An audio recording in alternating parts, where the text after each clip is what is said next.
Sonic Mania is a game that's made by fans and is full of passion and love for the series.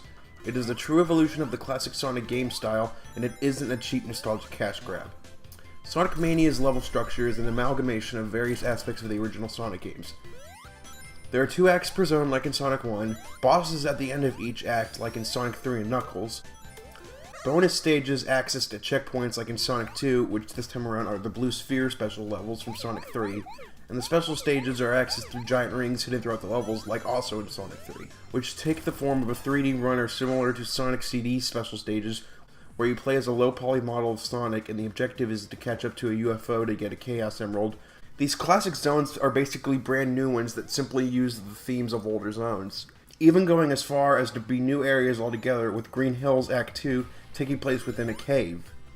The new zones are incredibly well made that can easily place themselves among the best zones in Sonic history, with my only gripe being that Mirage Saloon was way too short.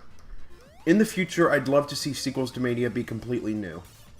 Sonic Mania is an extremely replayable game with nearly 6 different ways to play through the entire game, one of which is an unlockable extra that's another fun nod to the rest of the series.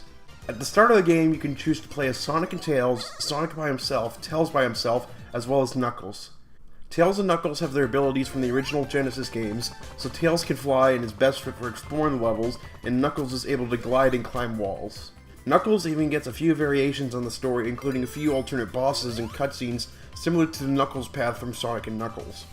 Sonic himself gets a new ability as well, the Drop Dash. By jumping and then pressing and holding the jump button again, Sonic begins to charge a spin dash mid-jump, and while the ability isn't necessary to beat the game, I had to remind myself I had it a couple times, it is still an extremely useful ability and is great for mastering the levels.